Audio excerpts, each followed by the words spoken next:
হাদিসে বলা হয়েছে, যে ব্যক্তি তার ভাইয়ের সম্মান রক্ষা করবে, আল্লাহ কিয়ামতের দিন।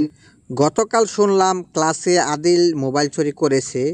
সবাই বলছিল, রিয়া তুমি কি নিজে দেখেছো আদিল মোবাইল চুরি করতে, নাকি কারো কথা বিশ্বাস করছো? না, রহিম বলেছে সে নিশ্চিত। ইসলামে এটা নিয়ে কি বলা আছে? মিথ্যা অপবাদ ইসলামে মারাত্মক গুনাহ। কোরআনে সূরা নূরে বলা হয়েছে যে, যারা সচ্চরিত্রা নারী ও পুরুষের উপর মিথ্যা অপবাদ দেয় তাদেরকে ৮০টি ব্যথাঘাতের শাস্তি, তওবা না করলে আখিরাতে কঠিন শাস্তি।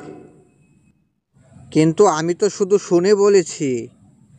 গীবত ও অপবাদ ছড়ানো হারাম। নবীজি সাল্লাল্লাহু আলাইহি সাল্লাম বলেছেন, গীবত হলো তোমার ভাইয়ের অনুপস্থিতিতে তার এমন কথা বলা যা সে অপছন্দ করে, সেটাই গীবত। তাহলে কি করা উচিত? প্রমাণ ছাড়া কথা বিশ্বাস না করা। ২, যদি ভুল বলে থাকো তওবা করে ক্ষমা চাওয়া। আদিলকেও বলা, আমি ভুল তথ্য দিয়েছিলাম। ৩ নম্বর, অপরাধের শাস্তি দুনিয়াতে শাস্তি এবং আখিরাতেও আযাব। আজ থেকে সতর্ক হব, এখনই আদিলকে ফোন করে ক্ষমা চাই। ইসলামের সততা, ন্যায় বিচার ও অন্যদের ইজ্জত রক্ষার গুরুত্বপূর্ণ।